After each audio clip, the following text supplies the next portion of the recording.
여러분, 하나님께서 여러분들을 왜 이 세상에 내셨다고 알고 있습니까?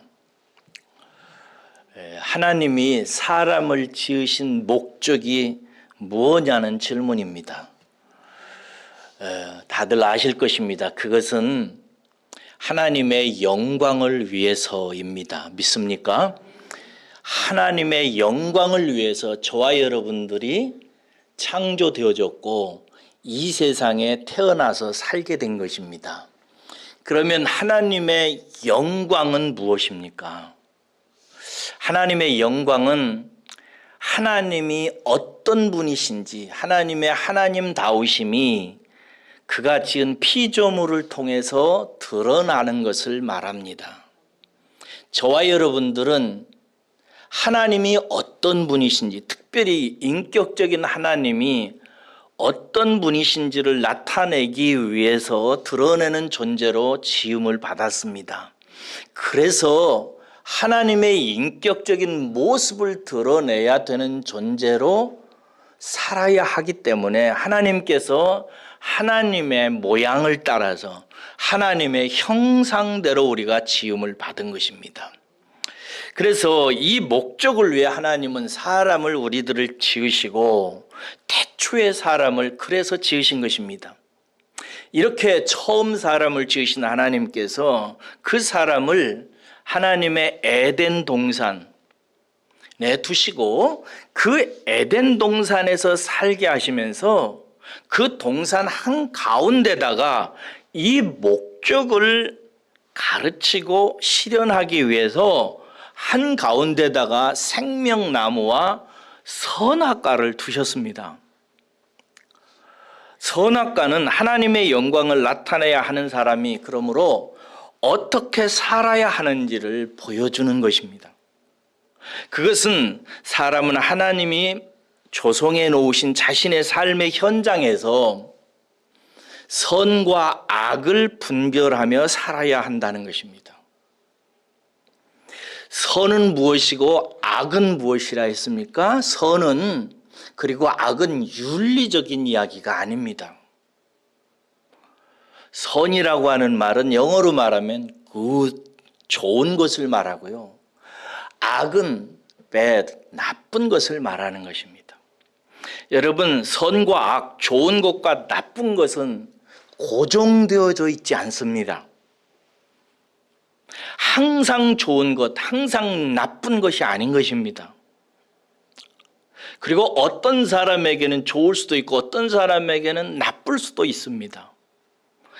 어른에게는 좋지만 아이에게는 좋지 않은 것이 있어요. 반대로 아이에게는 선하지만은 어른에게는 선하지 않은 것이 있습니다. 건강한 사람에게는 좋지만 약한 사람에게는 나쁜 게 있어요. 남자에게는 선하지만 여자에게는 선하지 못한 게 있습니다. 여름에는 좋지만 겨울에는 나쁜 것이 있어요. 성공했을 때는 그에게 좋은 게 있지만 실패했을 때는 좋은 게 아닐 수도 있습니다. 부자에게는 좋을 수도 있지만 가난한 자에게는 나쁠 수도 있고요. 여기서는 좋지만 저기서는 나쁜 것일 수가 있고요. 이럴 때는 좋지만 저럴 때는 좋지 않은 게 있어요. 이렇게 선과 악은 사람마다, 상황마다, 때마다, 목적에 따라서, 수단에 따라서 좋기도 하고 나쁘기도 한 것입니다. 그래서 여러분, 이렇게 사람에 따라, 상황에 따라, 목적에 따라서 선한 것과 악한 것은 가려져야 되고 분별되어져야 됩니다. 이렇게 하나님께서 조성해 놓은 모든 환경의 역사가 나에게 좋은 것인지 나쁜 것인지, 이때는 좋은 것인지 나쁜 것인지, 이럴 때는 이렇게 써야 되는지 저럴 때는 이렇게 써야 되는지를 그때그때 가리는 것을 분별이라고 합니다. 분별은 정말 중요합니다. 이렇게 분별해서 선은 취하고 안 좋은 것은 버리는 것을 우리는 지혜라고 말하고, 반대로 좋은 것은 버리고 나쁜 것을 취하는 것을 어리석음이라 이렇게 성경은 얘기하고 있습니다. 이 지혜는 굉장히 중요합니다.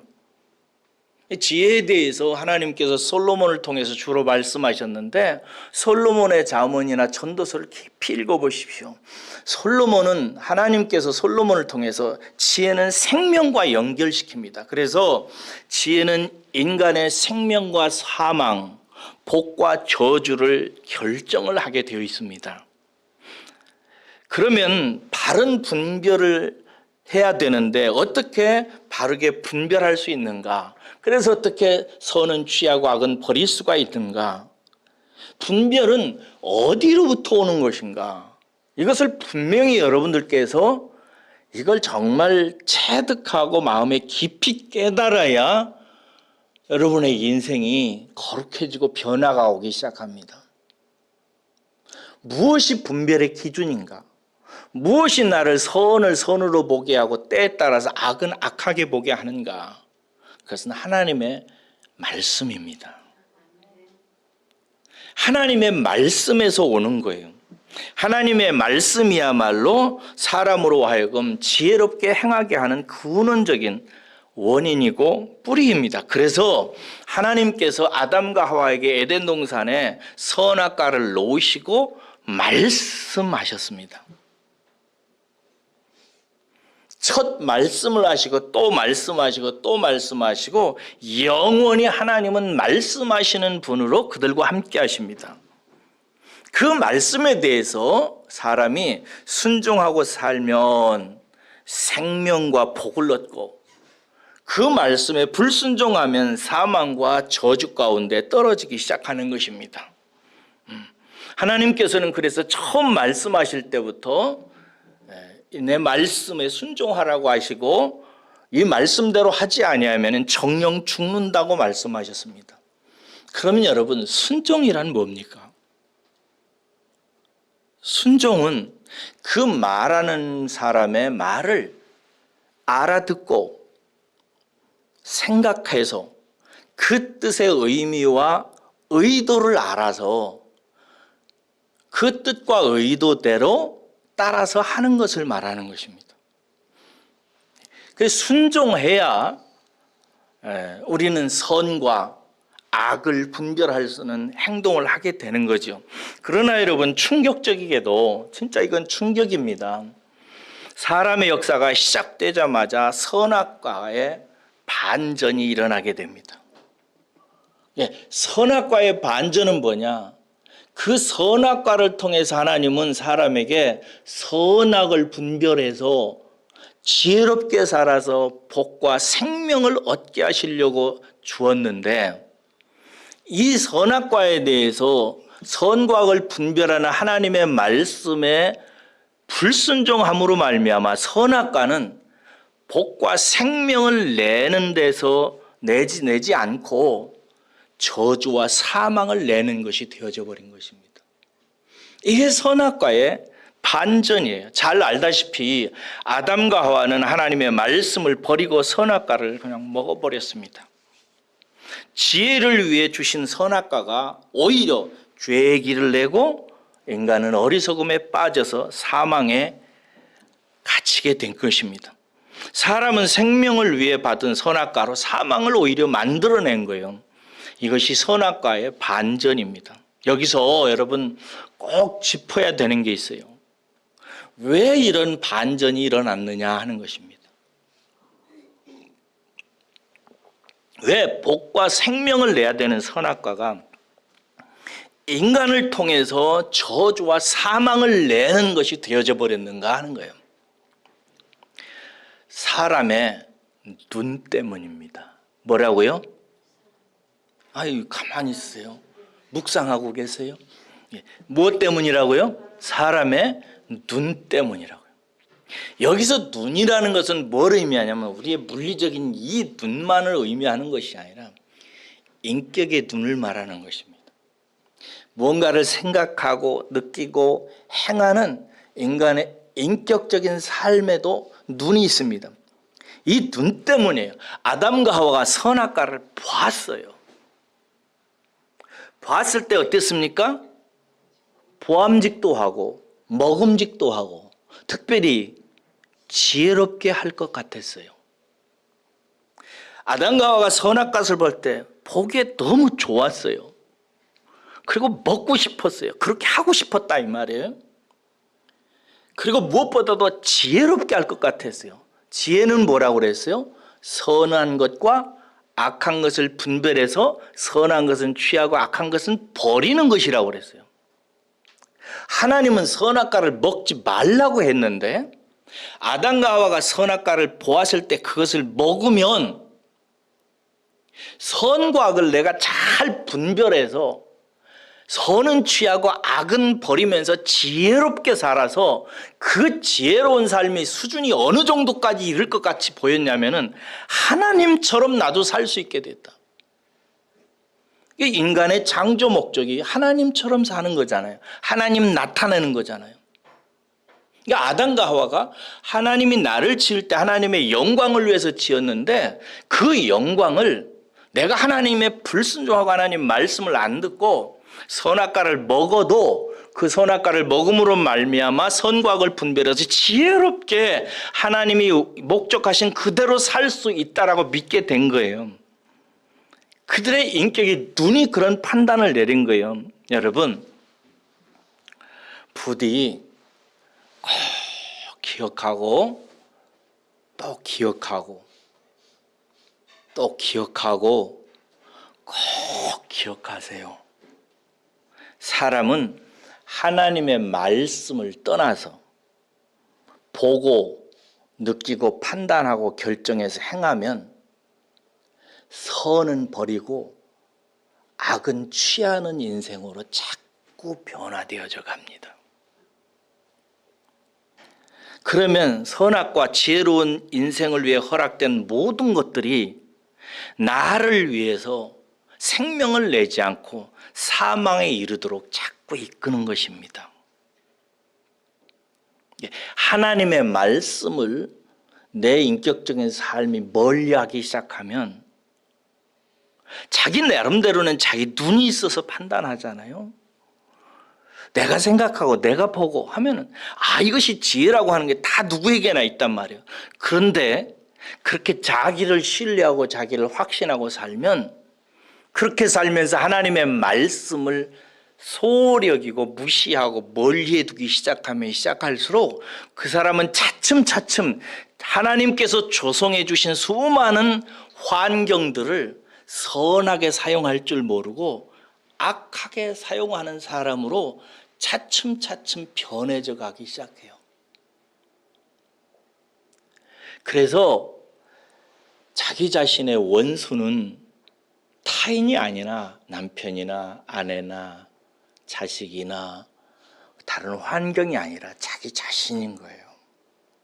따라서 하겠습니다. 내 원수는 나 자신이다. 나 자신이에요. 내가 꼭 기억하셔야 됩니다. 그래서 말씀을 무시하는 내 자신, 말씀을 늘 멀리 하려고 하는 내 자신, 말씀 묵상하기를 게을리하고 그것보다 내 생각과 판단으로 세상 모든 것을 생각하고 헤아려서 행하려고 하는 이 말씀을 무시하려고 하는 이것이 이 자신이 나의 원수라는 사실을 기억하고 이 부분에서 저는 우리 사랑하는 은혜의 숲교회 가족들이 부디 너무 많은 대가지불을 하지 말기를 주의 이름으로 축복합니다. 언젠가 한 목사님이 그 복음학교에 참석해가지고 막 엉엉 우시는 거예요. 그 설교 시간이 끝났어요. 그리고 나서 통성기도 하고 나서 다 식사하러 가는데 한 목사님이 막 엉엉 우시는 거예요. 막 가슴을 막 치시면서. 그래서 옆에 지나가면서 살짝 들었는데 막 주님 내가 원수입니다. 내가 원수입니다. 그러면서 우시는 거예요. 이 부분에서 목사라고 그렇게 잘하는 것도 아니고 권사 장로라고 해서 뭐 도사처럼 잘하는 거 아닙니다. 말씀을 무시하고 멀리하는 삶은 누구에게나 있을 수 있어요. 그리고 우리는 육체를 입은 인생이기 때문에 근본적으로 말씀 보기를 싫어합니다. 그래서 이 부분에서 훈련이 되지 않고 연단을 받지 않으면 차츰 선은 멀리하고 악을 가까이 하는 사람으로 변해져 가는 것입니다. 저는 여러분들을 사랑합니다. 저는 여러분들이 이 일에 있어서 인생을 너무 고단하게 대가 지불하지 마시고 하나님 말씀 가까이 하는 분들 되시기를 주의 이름으로 축복합니다. 오늘 말씀은요, 인류 최고의 어리석음을 고발하는 내용입니다. 내용은 간단해요. 길지만 어렵지 않습니다. 본문은 어떻게 해서든지 예수를 풀어주려고 하는 빌라도하고요, 죽여 없애려고 하는 유대인들의 충돌을 다루고 있어요. 그 앞에서 우리가 살펴봤으면 18절의 후반부에 보면은 유대인이 예수를 죽이고자 하잖아요. 근데 그래서 이제 빌라도가 예수님을 신문해 봐요. 빌라도가 예수를 신문해 보니까 죄를 찾을 수 있었어요? 없었어요? 없었어요. 죽일 만한 이유가 없었다고요. 그래서 빌라도는 살려보려고 노력합니다. 그래서 좋은 착상을 했어요. 6월절에 죄인 중에 하나를 풀어주는 관례가 있는데 예수를 풀어주자고 유대인들에게 제안하죠. 그러니까 유대인들이 발작을 일으키잖아요. 그러면서 누구는 풀어주고 누구는 죽이자고 그랬어요. 바라바는 풀어주고 예수는 죽이자고. 세상에 하나님이 기름 부어서 우리에게 보내준 메시아는 죽여버리고 강도는 살려주자고 하는 주장을 합니다. 19장에 넘어와서 빌라도가 큰일 난 거예요. 그래서 갑자기 빌라도가 군인들에게 명령합니다. 이건 제가 이제 다른 복음서를 참조해서 설명하는 거예요. 빌라도가 군인들에게 명령합니다. 무슨 명령을 내리냐면 예수를 죽지 않을 만큼 두들겨 패라고 얘기합니다. 그래서 군인들이 예수를 데려다가 진짜 죽지 않을 만큼만 두들겨 팹니다. 그래놓고 예수의 머리에다가 가시관을 씌우고 자색옷을 입힙니다. 이 가시관은 면류관을 뜻하고 자색옷은 왕의 옷이잖아요. 실컷 두들겨 패서 송장같이 만들어 놓은 다음에 거기에다 가시관을 씌우고 왕의 옷을 입히니까 얼마나 우스꽝스러워요. 이렇게 만들어 놓은 후에 빌라도가 대제사장과 유대인들 앞에 이 예수를 딱 세워놓습니다. 여러분 머릿속에 한번 예수를 그려보세요. 어떤 모습인지. 이 우스꽝스러운 모습을 보여주면서 한마디로 말해서 대제사장과 유대인들에게 빌라도가 이렇게 제안합니다.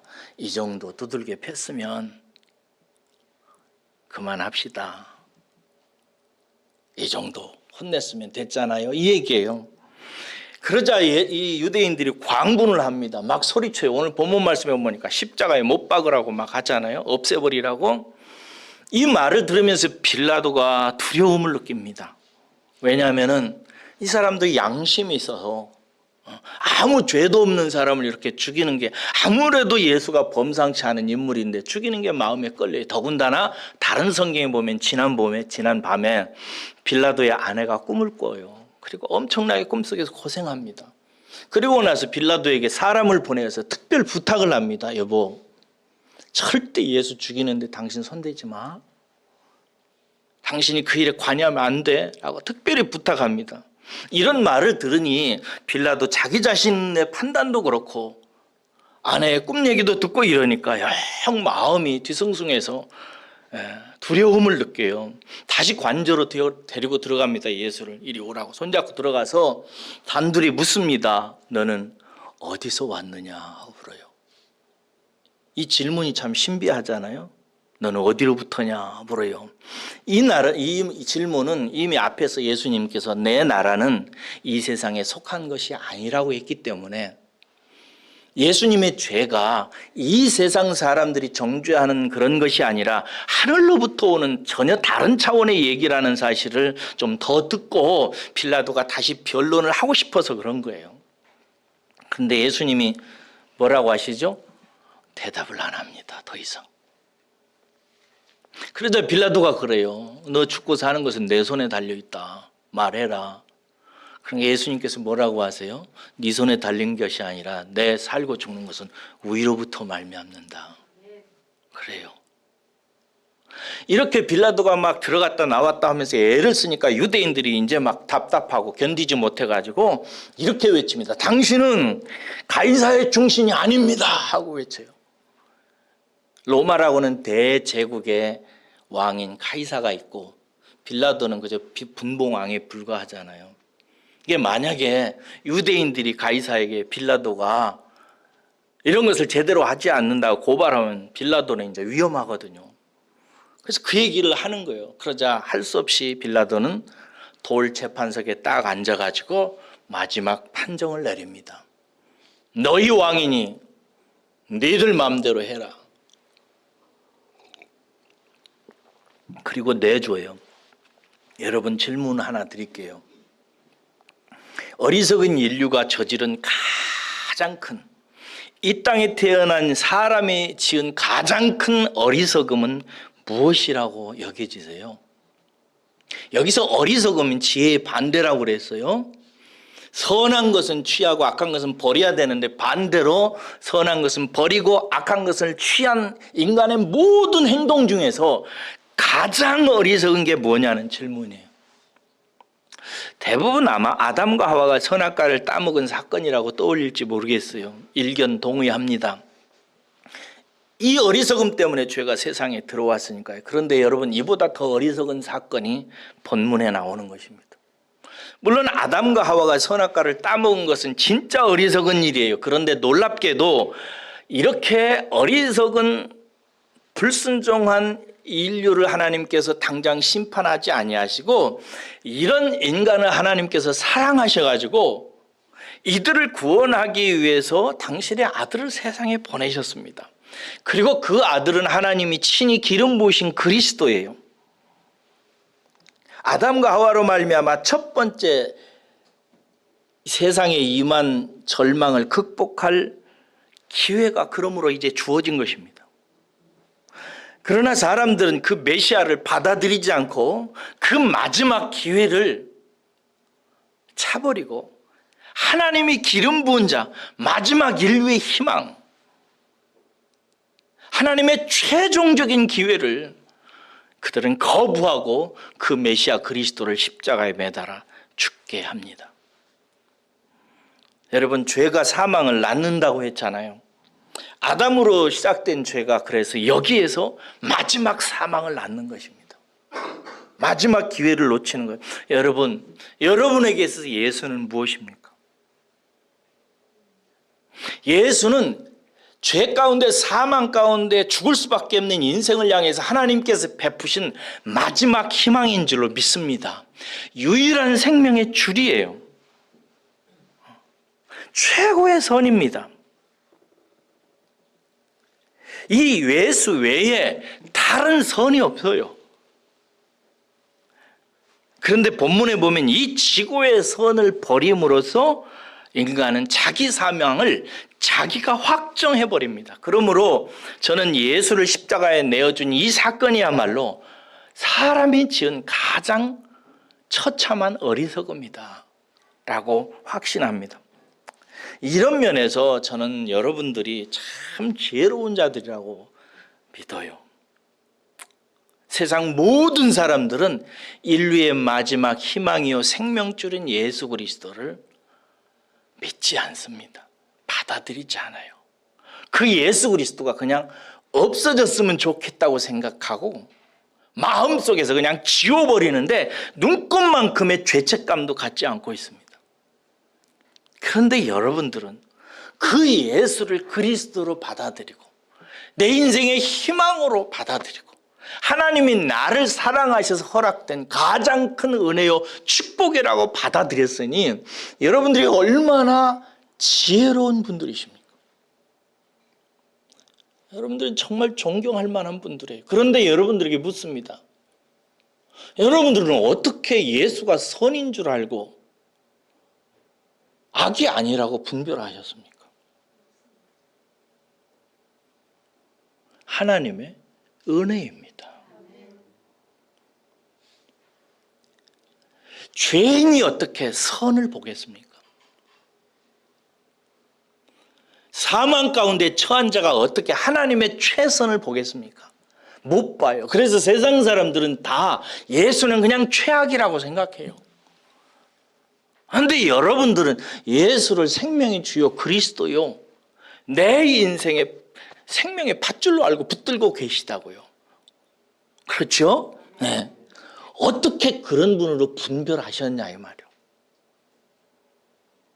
하나님께서 성령의 능력을 통해서 여러분들에게 선물로 허락하신 분별이요, 지혜인 줄로 믿으시고 기뻐하시고 하나님께 영광 돌리시기를 주의 이름으로 축원합니다.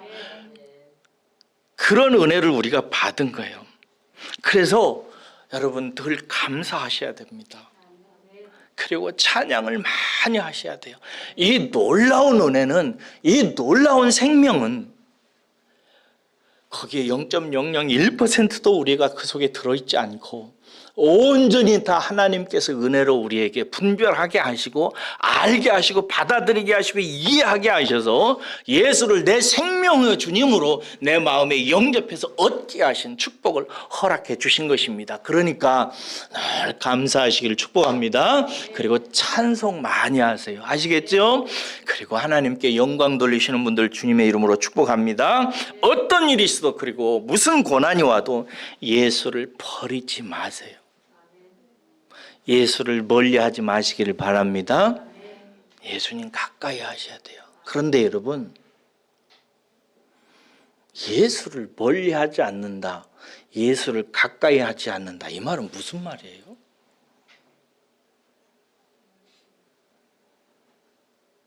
뭐 남편하고 멀리하지 않는다, 자식하고 가까이 지낸다, 이 말은 이해하시잖아요. 그렇죠?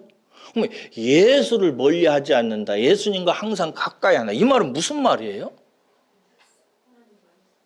그렇죠. 역시 우리 교회 성도들이 실력이 좋다. 요한은 처음부터 요한복음을 시작하면서 예수님에 대해서 태초로부터 있는 말씀이라고 우리에게 소개해 줍니다. 그리고 그 말씀이 육신이 되어 우리 가운데 거하심에 라고 얘기하고 있어요. 그러니까 예수를 가까이 한다는 것은, 예수님은 하나님의 말씀입니다. 믿으시길 축복합니다. 그래서 예수님을 본다는 것은 말씀을 본다는 것입니다. 예수님을 믿는다는 것은 말씀을 믿는다는 거예요. 예수님을 의지한다는 건 말씀으로 의지한다는 얘기예요. 예수님 만난다, 예수님의 얼굴을 구한다는 것은 말씀을 통해서 주님과 교제한다는 뜻을 갖고 있는 것입니다. 그래서 태초로부터 있는 이 말씀에 대한 태도가 우리의 선과 악을 분별하게 하는 지혜와 밀접한 관계가 있어요. 그러나 제가 볼 때 상당수의 성도들은 말씀을 여전히 간과합니다. 가볍게 여겨요. 말씀을 그렇게 중요하게 여기지 않는 것 같은 성도가 우리 교인 중에 한 2명이 있어요. 많다고 하면 또 나까지 들어가나 이렇게 생각할 때 한 2명이 있는데, 이 2명은 왜 그러느냐, 2가지 이유 때문이라고 저는 확신합니다. 왜 예수님을 가까이 하지 않는가? 왜 말씀을 가까이 하지 않는가? 그리고 말씀을 떠나서 말씀에 순종하지 않고, 순종은 뭐라고 그랬어요? 하나님께 주신 말씀을 듣고 이해하고 묵상하면서 그 말씀의 뜻과 의도를 헤아려서 그 말씀대로 살아가는 것을 순종이라고 그래요. 근데 왜 말씀을 듣고 이해하고 깨달아서 순종하는 삶을 왜 안 사는가? 왜 그것을 간과하고 그냥 자기가 판단하고 생각하는 대로 인생을 막 살으려고 자꾸 하는가? 2가지 이유만 이 아침에 드리고 싶어요. 첫째는 뭐냐면 자기 확신 때문입니다. 그래서 자기 확신이란 뭔가? 자기를 신뢰한다는 뜻이에요. 여러분, 아담과 하와가 말씀을 무시하고 선악과를 먹은 것은 그들이 나쁜 사람이라서가 아니에요. 도덕적으로. 그들이 하나님을 싫어해서가 아니에요. 속으로 막 못된 마음을 품어가지고 내가 하나님처럼 돼야지. 어떤 설교는 그렇게 하더라고요. 근데 그게 아니에요. 하나님의 목적대로 살려고 한 거예요. 하나님의 영광을 위해서 지었으니까 내가 하나님의 영광을 하려면 내가 선과 악을 분별해야 되고 선과 악을 분별하는 지혜로운 사람이 되려고 하기 위해서 선악과를 따먹은 거예요. 이게 그들이 도덕적으로 막 내가 이제 막 하나님 속썩여야 되지, 하나님 대적해야지, 막 내가 나쁜 사람이 돼야 되지, 이래서 선악과를 따먹은 게 아니란 말이에요. 선악과를 보았을 때 그 사람들은 보암직했어요. 그리고 먹고 싶었어요. 왜 먹고 싶었느냐? 내가 나쁜 사람이 돼야지, 하나님 대적해야지, 이래서 그런 거 아니라 지혜롭게 될 것 같아서 먹은 거예요. 지혜가 뭐예요? 선과 악을 분별해서 선은 취하고 악한 것은 버려서 하나님의 모습을 내가 나타내가지고 하나님처럼 차츰차츰 높아지고 하나님처럼 그런 존재가 되어가기 위해서 한 거예요. 보기에 좋았고 먹고 싶었고 먹으면 지혜롭게 될 것으로 판단했어요. 그래서 선과 악을 잘 분별해서 지혜로운 인생을 살 수 있을 것으로 판단한 것입니다. 명백한 자기 확신이었어요. 근데 이것을 하는데 하나님의 말씀을 간과한 것이에요. 그러니까 선악과의 반전이 일어난 첫 번째 이유는 뭐냐면 자기네들의 생각과 판단만으로 지혜로운 자가 될 수 있다라고 하는 자기 자신의 확신, 자기 신뢰 때문에 그런 거예요. 그래서 차츰 선은 버리고 악은 취하는 사람이 되어가는 겁니다. 오늘 본문 말씀에도 유대인들이 이 사람들이 막 나쁜 사람이 돼야지, 하나님 대적해야지 이래가지고 메시아 죽인 거 아니에요. 절대. 좋은 마음으로 죽인 거예요. 오늘 본문에도 유대인들이 뭐라고 얘기하냐면 우리에게 법이 있다 이거예요. 율법이 있다. 이 법대로 하면 이 예수는 당연히 죽어야 된다라고 얘기하고 있습니다. 확신이 있어요. 당연히 죽어야 된다. 부당하게 죽는 게 아니라 이거예요. 우리가 예수를 죽이는 것은 예수가 부당하게 죽는 게 아니라 당연히 죽어요. 맞다 이거예요. 확신한다 이거예요. 이건 하나님의 뜻이라 얘기입니다. 이 자기 확신. 율법을 깨닫지 못하고 율법의 의도와 목적을 알지 못하는 상태에서 자기 확신을 갖는 것이 메시아를 죽인 유대인들의 죄입니다. 우리도 마찬가지예요. 하나님의 말씀을 깨닫지도 못하고 묵상하지도 않고 그 말씀을 주신 의도와 뜻대로 살아야 된다는 사실을 알아내지도 못하고 그냥 하나님의 말씀 인내하고 행하는 자기 신자의 확신이 자꾸 악으로 추락하게 되는 거예요. 처음 시작은 미약했으나 나중은 창대하리라. 그게 어디 식당에다가 붙일 말씀이에요? 전혀 그런 의미가 아니에요. 그 말씀을 주신 의도와 목적과 뜻은 그런 것과는 아무 상관이 없어요. 근데 왜 식당에다 그 말을 붙여요? 그 하나님의 말씀이 식당 잘 되게 하는 말씀으로 확신하기 때문에 그래요. 나쁜 의도로 한 게 아니에요. 좋은 생각으로 하는 거예요. 근데 그 말씀은 그런 뜻이 아닌 거예요.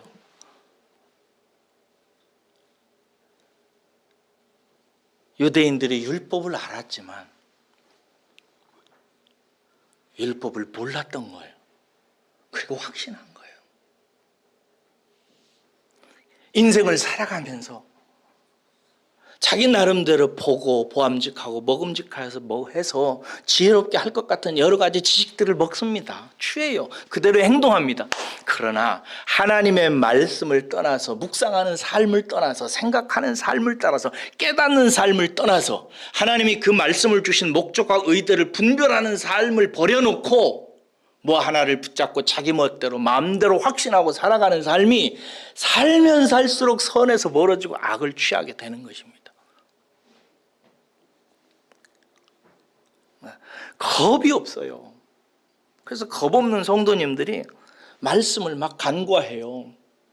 그리고 자기 자신이 살아가면서 경험하고 확신한 것을 신뢰합니다.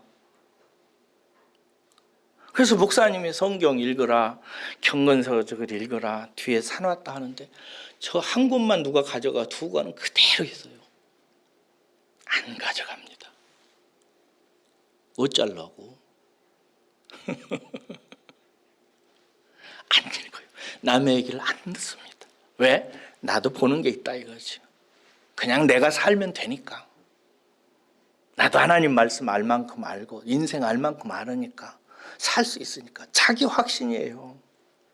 그래서 자꾸 선은 버리고 악을 취하는 삶으로 자꾸 그렇게 되어가요. 그리고 자기 자신은 확신을 해요. 당연히 이렇게 하는 것이 당연하지.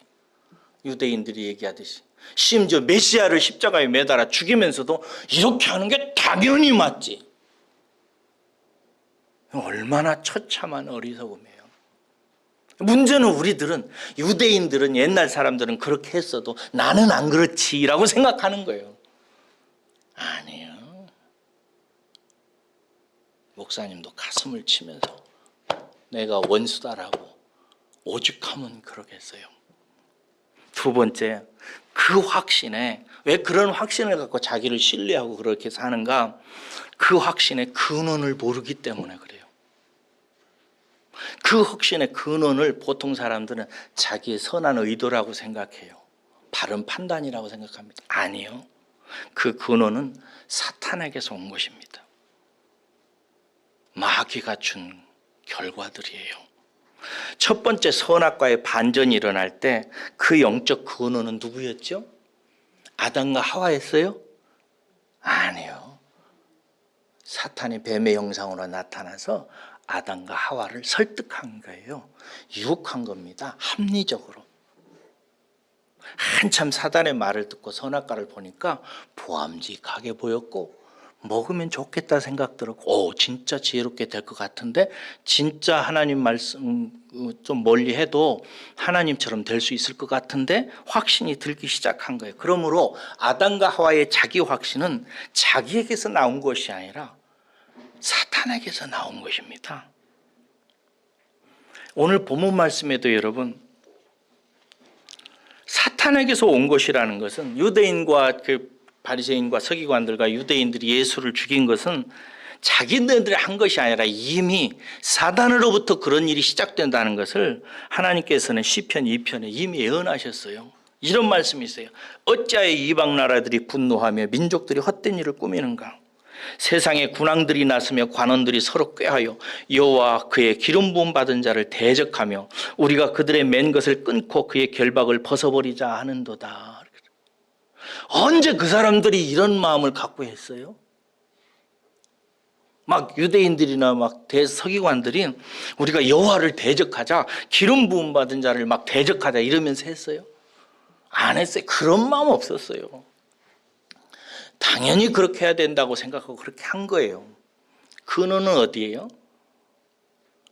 세상의 임금 마귀가 그들을 꾀고 그들을 설득하고 그들의 생각 속에서 그들의 인격 속에서 역사했기 때문에 그런 거예요. 그래서 오늘 요한복음을 쓴 요한은 요한일서 4장 1절에서 이런 말씀을 합니다.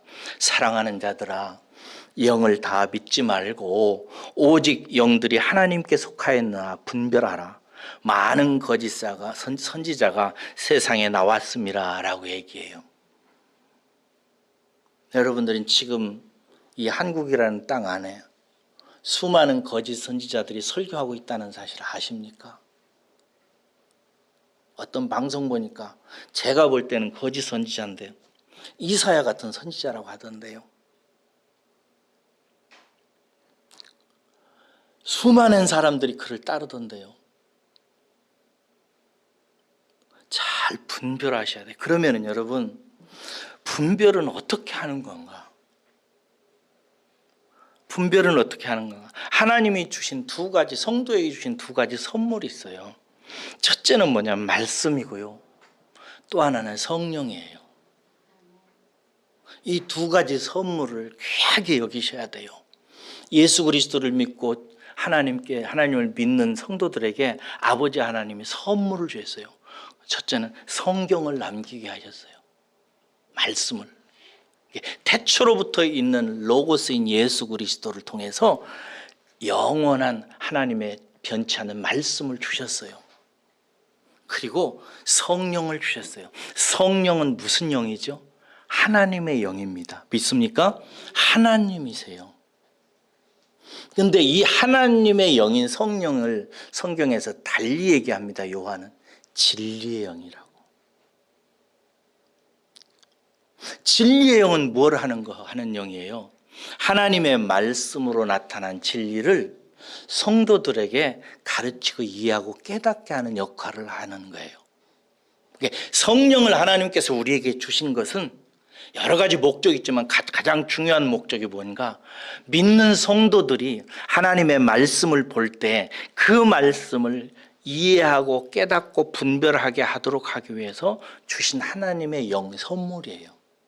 그래서 성령은 언제 정말 왕성하게 역사하는가? 여러분에게 하나 물을게요.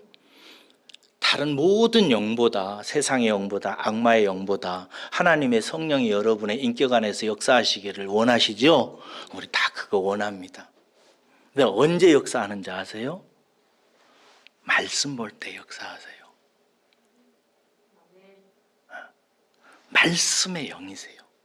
그래서 성도가 말씀을 읽고 생각하고 자기의 삶에 나타난 에덴 동산에서 모든 것들을 이해하고 생각하기 위해서 말씀을 보고 기도하고 묵상할 때 성령께서 역사하세요. 역사하셔서 말씀을 이해하시고 진리를 이해하게 하시고 깨닫게 하세요. 이렇게 계속해서 말씀을 묵상하고 읽으면서 성령의 인도하심 가운데서 늘 사는 사람은 자기도 모르는 사이에 선은 취하고 악은 버리는 사람으로 바뀌어져 가요. 저는 이런 설교하기를 싫어합니다. 이럴 때는 이렇게 하세요. 저럴 때는 저렇게 하세요. 이런 설교를 저는 싫어합니다. 왜냐하면 그거 저는 잘 몰라요. 남편이 속썩일 때 이렇게 하세요. 자식이 이렇게 속썩일 때는 이렇게 하세요. 이런 설교 많이 있습니다, 세상에. 그런데 그런 설교 저는 부담스러워합니다. 왜냐하면 그 자식이 어떠냐에 따라서 어떻게 해야 되는지는 다릅니다. 그 자식놈이 여자아이인지 남자아이인지, 그 자식애가 똑똑한 애인지 좀 머리가 안 좋은 애인지, 그 자식이 분노가 많은 애인지 상처가 많은 애인지, 이거에 따라서 부모는 어떻게 해야 되는지가 다 달라져요. 그렇지 않던가요? 10자식 낳아서 키우면 똑같은 자식이 있어요, 없어요? 없어요. 내 남편이 이렇다고 해서 남의 남편도 이렇게 하라고 말하는 것은 그것은 인생의 노하우고 사람의 가르침이지 하나님께서 하시는 방법이 아니에요. 그래서 선과 악을 분별하기가 너무 어려운 거예요. 어떻게 생각하면. 그런데 어떻게 분별하게 하시는가? 하나님께서는 말씀을 주세요. 그래서 그 말씀을 성도가 읽을 때 성령께서 역사하셔서 그 말씀을 이해하고 깨닫게 하셔서 분별하게 하세요. 그래서 성령을 다른 이름으로 분별의 영이라고 그래요. 고린도전후서에서 사도 바울이 신령한 자는 영적인 사람이라고 얘기하고 영적인 사람은 분별하는 자라고 얘기합니다. 이게 뭐 꿈을 꾸고 환상을 봐가면서 뭘 길을 예측하고 이런 사람이 아니라 하나님의 말씀을 보면서 성령에 취해서 사는 사람. 이 사람이 영적인 사람이에요. 그리고 이 사람은 분별을 잘합니다. 처음에는 10개 중에서 하나 정도 하지만 자꾸 그런 삶은 살수록 2개, 3개, 4개, 5개, 6개 할 수 있는 사람으로 자꾸 변해져 가서 그전에는 10개 중에서 한두 개 선으로 취하고 7, 8개 악으로 버렸는데 차츰차츰 더 잘하는 사람으로 변해져 가는 거예요. 그래서 사랑하는 여러분, 성경책을 늘 펴세요. 바쁘다는 거 압니다. 그래서 제가 많이 기도해요. 지난 주일에도 여러분들 생각하면 제가 울었어요. 바쁘게 살아가는 걸 생각하면서. 그래도 여러분 우선순위라는 게 있잖아요. 그죠? 밥은 먹잖아요. 잠은 자잖아요.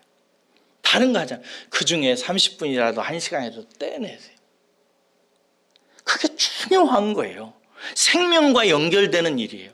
그게 우선순위를 말씀 보는데 떼놓고 기도하시고 가만히 묵상하시고 성령님께 가르쳐달라고 하면서 하나님의 말씀을 생각하고 묵상하는 삶. 그냥 읽기만 하지 마세요. 그건 큰 도움이 안 됩니다.